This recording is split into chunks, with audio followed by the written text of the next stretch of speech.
नमस्कार, मैं हूं मोहन तिवारी। सुलगते सवाल में आपका स्वागत है। और सुलगता सवाल आज हम लेकर पहुंचे हैं रायपुर से, जहां पर आदिवासी छात्रों को शिक्षा बेहतर देने के लिए आदिवासी हॉस्टल तो खोल दिया गया, पर इस हॉस्टल के निर्माण होते होते ये हॉस्टल अब खंडहर में बदल चुका है। खंडहर हो चुके इस आदिवासी छात्रों के छात्रावास की पूरी कहानी आज हम सुलगते सवाल के ज़रिए जानेंगे, और ये भी जानेंगे कि जब निर्माण इसका 90% से अधिक हो गया था तो इसे उपयोग के लायक क्यों नहीं बनाया गया और अब तक इसका उपयोग क्यों नहीं हो रहा है। हालात ये हैं कि यहाँ पर अब पशु बांधे जाते हैं। देखिए हमारी ये रिपोर्ट। अरे जगह का नाम भी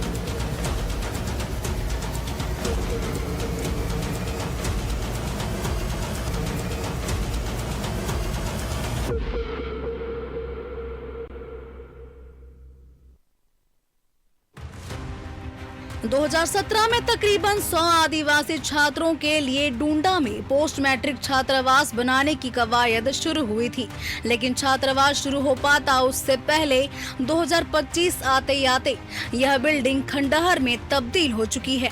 इस छात्रावास के लिए 2 करोड़ रुपए सेक्शन भी हो चुके हैं, लेकिन 2 सरकार गुजर जाने के बाद बिल्डिंग महज मवेशियों के ठहरने का जगह बनकर रह गया है।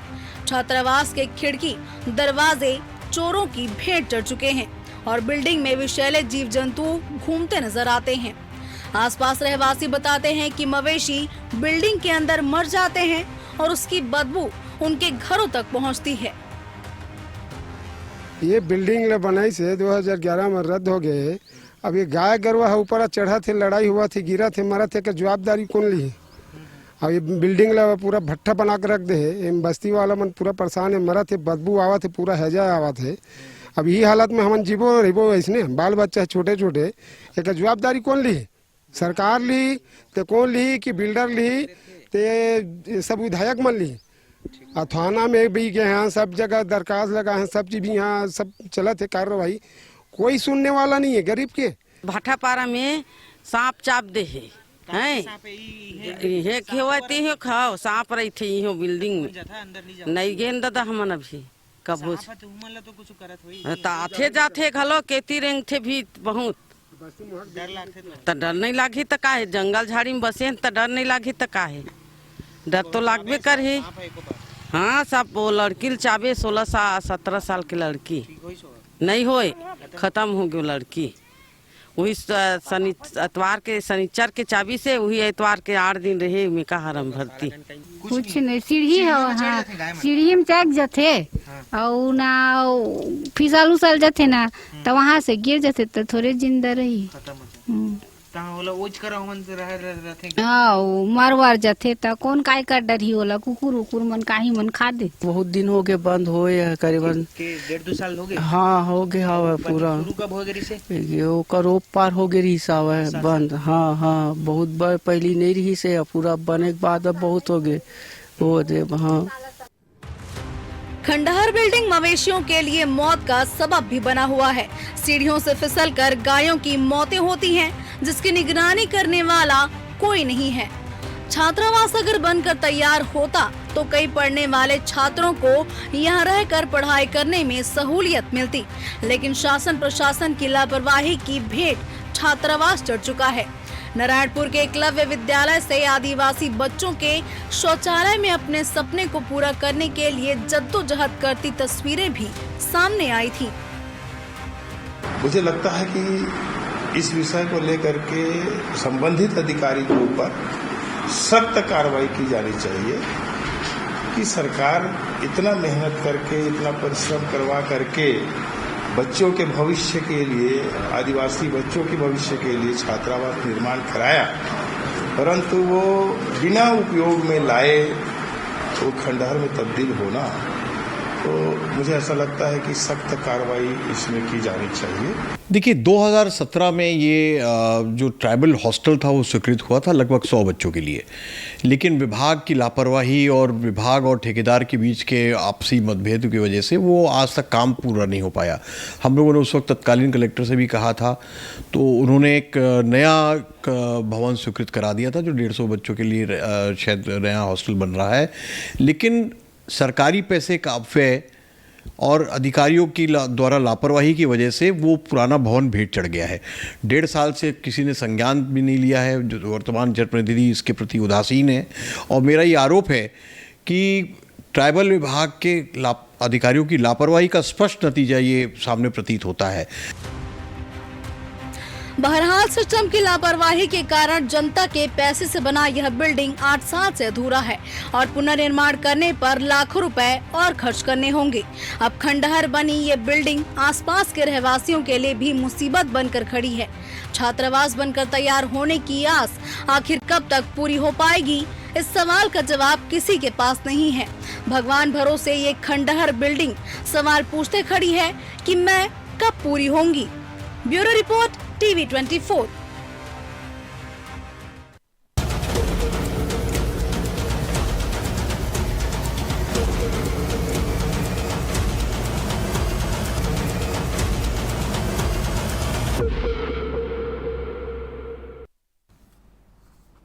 तो देखा आपने किस तरीके से एक अच्छी सोच को, एक अच्छी नीति को, एक धता बताने वाला काम इस पूरे बिल्डिंग को देखकर हमें पता चलता है।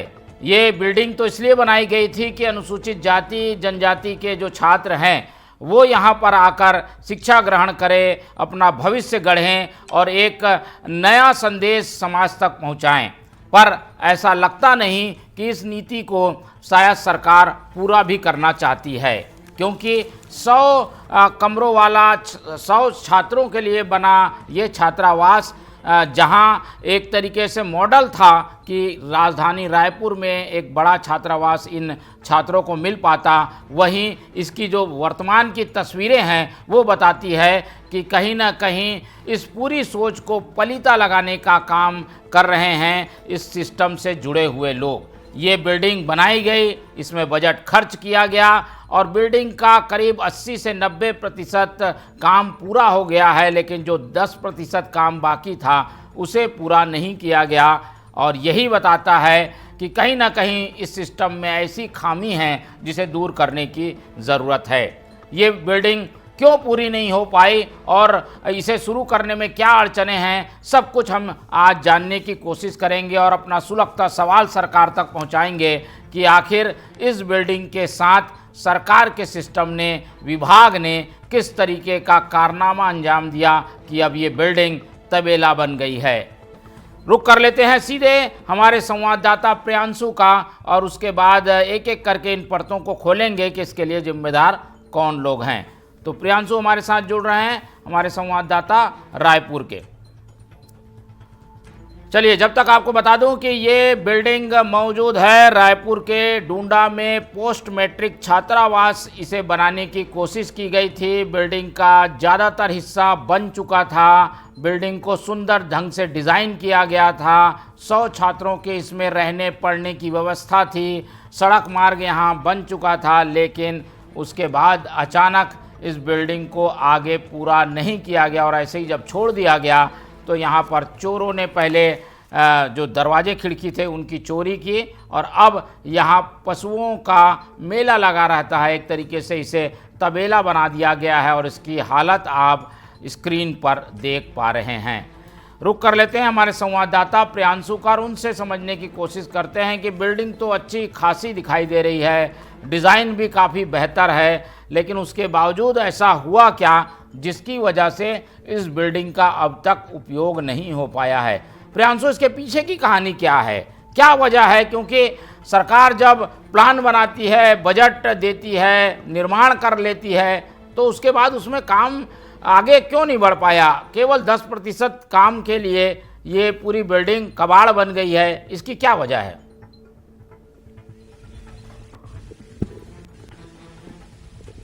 बिल्कुल, देखिए 2017 में जो है ये प्रोजेक्ट शुरू हुआ था और उसके बाद तकरीबन इसकी 80% काम पूरे हो चुके हैं, लेकिन उसके बाद इस काम को स्टे लगा दिया गया ठेकेदार के द्वारा। और उसके बाद ना तो विभाग के अधिकारियों ने इसकी सूद ली, क्योंकि आदिम जाति विभाग के अंतर्गत ये पूरा काम शुरू होना था, और इसको छोड़कर इसी के बगल में दूसरी बिल्डिंग तैयार की जा रही है जो छात्रावास के लिए ही है। ऐसा बताया जा रहा है कि जो छात्रावास की जो संख्या जो 100 बच्चों के लिए जो ये छात्रावास जो खुलना था उसको बढ़ा दी गई है, और आदिवासी छात्रावास की संख्या तकरीबन 150 से 200 कर दी गई है। तो उनके लिए अलग बिल्डिंग तैयार किया जा रहा है, लेकिन इस बिल्डिंग की क्या उपयोगिता रहेगी ये देखने वाली बात है। ये देखिए तस्वीरें, मैं एक बार लाइव तस्वीरें आपको दिखा दूं। पूरा इसका अगर देखें तो 3 मंजिल ये पूरी जो है इमारत खड़ी हो चुकी है। नीचे जो ग्राउंड फ्लोर था वहां पर जो है दरवाजे के काम पूरे हो चुके थे, और अभी में देखें हालात ऐसे हैं कि एक तबेले जैसा माहौल है। यहाँ पर आवारा पशु बैठे हुए हैं, जो गाय हैं वो, और पूरे जो आसपास के लोग हैं दीवालों पर जो है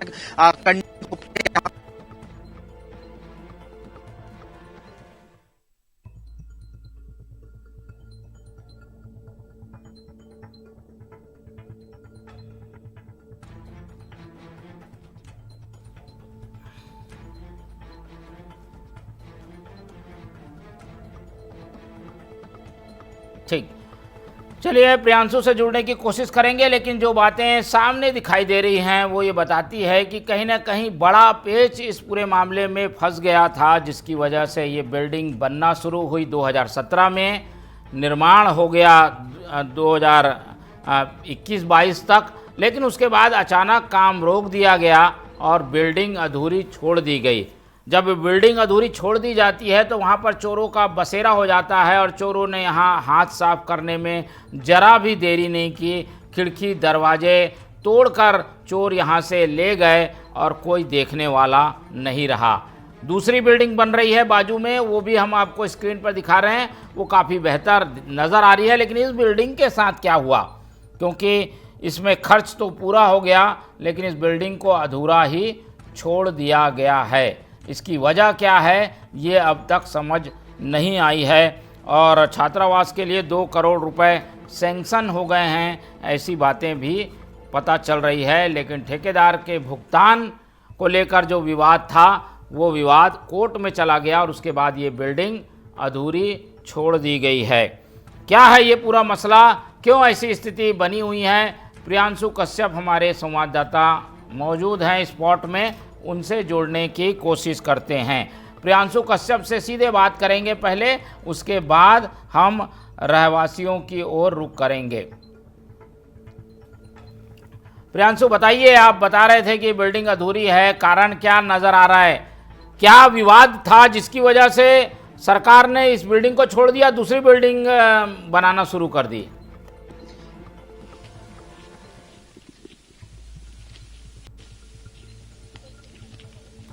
देखिए, जो ठेकेदार और जो विभाग के अधिकारी थे उनके बीच किसी बात को लेकर असहमति थी। उसके बाद उस ठेकेदार को छोड़कर किसी दूसरे व्यक्ति को जो है ठेका दिया गया, और दोबारा जो है उसी के बगल में जो बिल्डिंग है दूसरी बिल्डिंग तैयार की जा रही है। और जो छात्रावास की जो संख्या थी, जो इसमें 100 बच्चों के लिए जो खुलना था, उसे बढ़ा दी गई है। और उसके बाद उसी के जस्ट बगल में एक बड़ी आलीशान बिल्डिंग अभी तैयार होती हुई नजर आ रही है, जो हमने स्क्रीन में भी देखा है। लेकिन सवाल ये है कि जो इस बिल्डिंग का क्या होगा, जिसमें 80% काम पूरा हो चुका है, पैसे लग चुके हैं, इतनी बड़ी बिल्डिंग तैयार कर दी गई है, उसको क्या उपयोगिता सरकार के द्वारा ली जाएगी? क्योंकि तकरीबन 7 से 8 साल से ये बिल्डिंग ऐसे ही जो है पड़ा हुआ है, इसकी क्या उपयोगिता, ये सारी चीजें जो है देखने के लिए होगी। ये देखिए, छत्तीसगढ़ गवर्नमेंट की गाड़ी भी अंदर जा रही है, अधिकारी हो सकते हैं जो संबंधित ठेकेदार होंगे। तो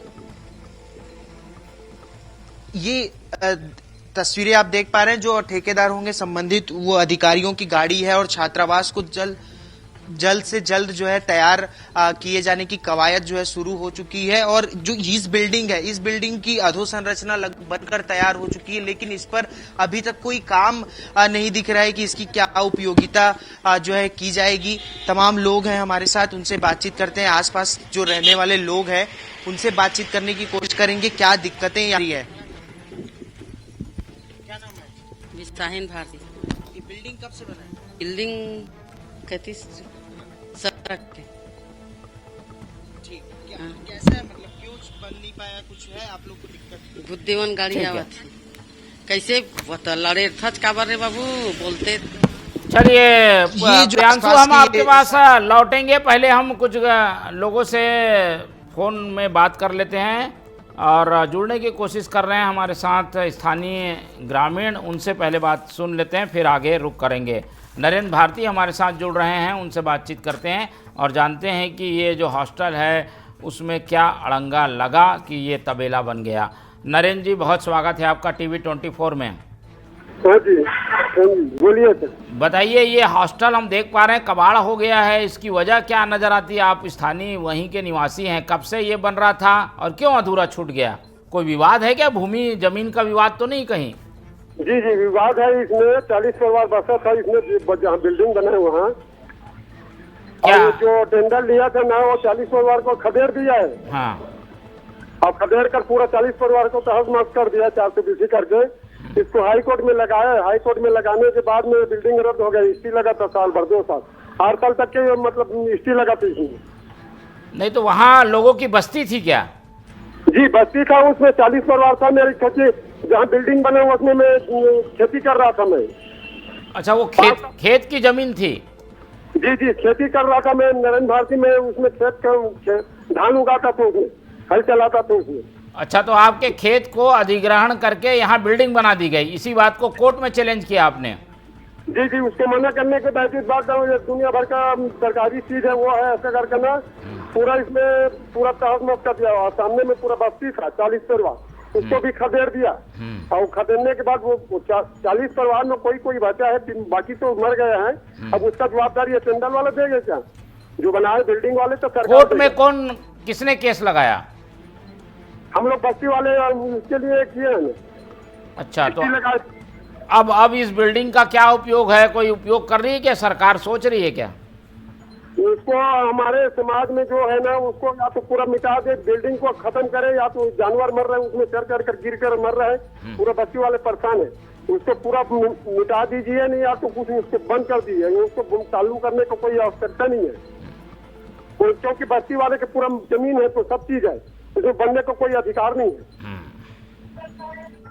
चलिए, बहुत धन्यवाद आपका नरेंद्र भारती जी। और नरेंद्र भारती स्थानीय निवासी हैं और इस पूरे मामले में कोर्ट में पक्षकार भी हैं। वो ये बता रहे हैं कि ये ज़मीन जो थी वो काबिज ज़मीन थी, जिस पर कब्जाधारी ग्रामीण थे, वो यहाँ पर खेती भी करते थे और इसलिए ये विवाद बढ़ गया कि सरकार ने बिना नियम को पालन किए यहाँ की ज़मीन अधिग्रहण कर लिए। इस मामले को जब कोर्ट में चैलेंज किया गया तो स्टे दे दिया गया और उसके बाद ये बिल्डिंग अधूरी ही छोड़नी पड़ी।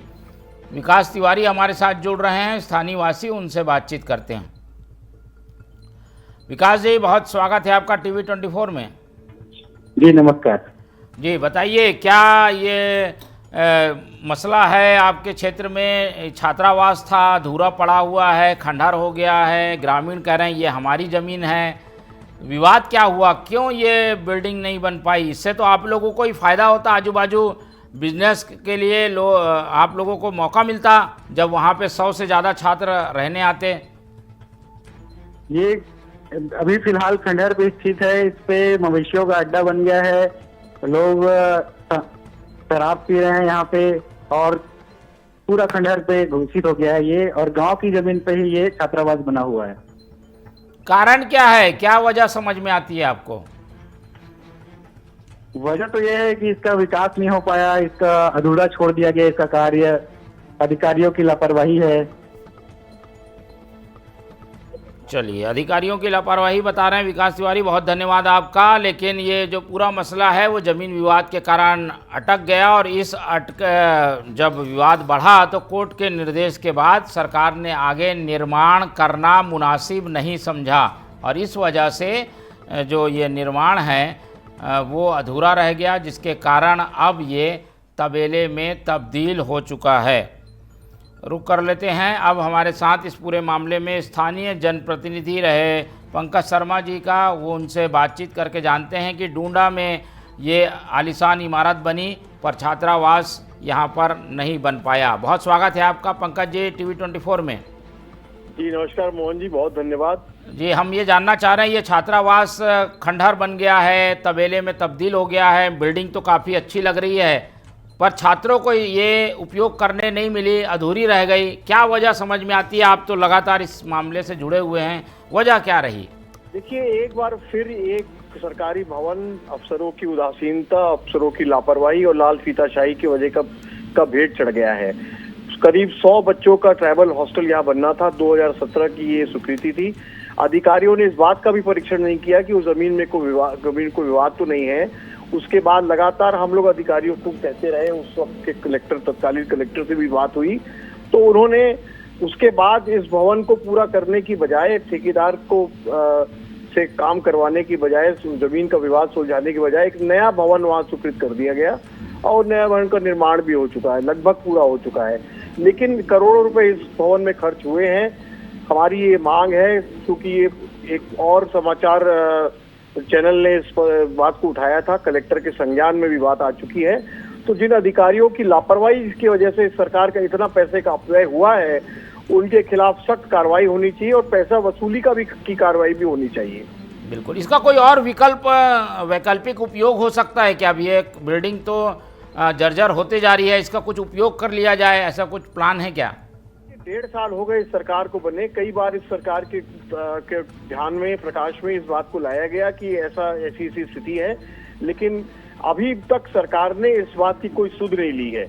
मेरी ये मांग है, अभी भी इस हॉस्टल का उपयोग इसको किया जा सकता है। अगर ट्राइबल विभाग चाहे तो ट्राइबल बच्चियों के लिए भी उपयोग किया जा सकता है, बच्चों के लिए भी उपयोग किया जा सकता है, क्योंकि भवन का निर्माण तो हुआ है और अगर इसको में थोड़ा पैसा और खर्च कर दिया जाए तो ये भवन बहुत अच्छे तरीके से बनकर तैयार हो जाएगा। तो कुल मिलाकर सरकार की उदासीनता का भेंट ये भवन चढ़ गया है और अभी तक किसी भी आला अधिकारियों ने इसकी सुध नहीं ली है। चलिए, बहुत धन्यवाद पंकज जी, और हम उम्मीद करते हैं कि आपकी सलाह पर कुछ संज्ञान लिया जाएगा और इसका उपयोग किया जाएगा। तो ये पंकज शर्मा थे जो कि बता रहे हैं कि कुछ प्लानिंग में गड़बड़ी रह गई, प्लानिंग में कमी रह गई, कुछ लापरवाही भी थी, इस कारण से पैसा तो लग गया, बिल्डिंग खड़ी हो गई, लेकिन इसका उपयोग नहीं हो पा रहा है। अब रुक कर रहते हैं, हमारे साथ जुड़ रहे हैं स्थानीय विधायक मोतीलाल साहू जी, उनसे समझने की कोशिश करते हैं, क्योंकि अब उनके क्षेत्र का ये मामला है, वो इस पूरे मसले को जानते हैं, समझते भी हैं। बहुत स्वागत है आपका मोतीलाल साहू जी टीवी 24 में। हेलो जी मोतीलाल जी, बहुत स्वागत है आपका टीवी 24 में। हाँ, निश्चित तौर से ये बहुत ही घोर लापरवाही की श्रेणी में आता है। इनकी जांच होनी चाहिए, संबंधित अधिकारियों के ऊपर त्वरित कार्रवाई होना चाहिए, 1 सेकंड भी इसमें देरी नहीं होना चाहिए, ये मेरी व्यक्तिगत राय है। क्योंकि 2-2 करोड़ रुपए में बिल्डिंग बना और बनने के बाद में उसको ऐसी खंडहर होने के लिए छोड़ दिया गया। आदिवासी बच्चों के लिए जो दूरासंचल में है वो शहरी क्षेत्रों में आए और अपना भविष्य तय करे, इस उद्देश्य को लेकर के सरकार ने उसको स्वीकृति प्रदान किया था। पर इस तरह से बनने के बाद अब अधिकारी लोग संज्ञान में नहीं लिए और मुझे ज्ञात है कि बहुत से उसमें अब जानवरों ने डेरा लगा के रखा है, कई जानवर की उसमें मृत्यु भी हो चुका है, आसपास के लोग परेशान भी रहते हैं। ये सारी चीजें मेरे संज्ञान में आया है और मैं लगातार प्रयासरत हूँ कि संबंधित अधिकारियों के ऊपर निश्चित तौर पे कार्रवाई होनी चाहिए। जी, हम इसका चाहते हैं वैकल्पिक उपयोग भी हो, कम से कम बिल्डिंग बन गई है और बिल्डिंग का स्ट्रक्चर काफ़ी अच्छा लग रहा है, सुंदर भी है, पर जर्जर हो रहा है धीरे धीरे, इसका कुछ उपयोग हो सके, ऐसा कुछ प्लान करेंगे क्या आप लोग? नहीं, ये तो अब जांच के बाद ही होनी चाहिए। जांच हो अब ये क्यों ऐसी पड़ा है, उसके बाद में क्या उपयोग होगी क्या नहीं होगी बात की बात है। जिस मत के लिए वो बना है, आदिवासी छात्रावास है वो, तो उसका प्रयोग तो उसी लिए ही होना चाहिए। अब किस कारणों से नहीं हो पाया है ये कारण अधिकारी बताएंगे। ठीक है, बताया जा रहा है कि जमीन का विवाद है, उसको सुलझाना पड़ेगा। जी चलिए, बहुत धन्यवाद। जी, आवाज पूरा क्लियर नहीं हो पा रहा है, मैं सड़क पे हूँ असल में। जी चलिए, धन्यवाद मोतीलाल साहू जी हमारे साथ जुड़ने के लिए। और मोतीलाल साहू जी ने भी कड़ा रुख दिखाया है कि इस पूरे मसले में कार्रवाई होनी चाहिए और जो लोग इसके लिए जिम्मेदार हैं उन पर उन्होंने भी कार्रवाई की अनुशंसा की है। साफ समझ में आता है कि कहीं ना कहीं एक बड़ी लापरवाही इस हॉस्टल निर्माण में हुई है। पहले तो प्लानिंग ही गड़बड़ रही, ज़मीन का सही अधिग्रहण नहीं किया गया, और ज़मीन का सही अधिग्रहण ग्रहण के बाद अगर ये बिल्डिंग बना दी गई है तो इसका उपयोग होना चाहिए, क्योंकि पैसे 2 करोड़ से अधिक बर्बाद होते हुए दिख रहे हैं। रुक कर लेते हैं प्रियांशु का और उनसे समझने की कोशिश करते हैं कि सभी चाहते हैं कि कार्रवाई हो, क्या इसमें कुछ अधिकारियों की भूमिका भी है, उन पर कार्रवाई होगी क्या आने वाले समय में? प्रियांशु,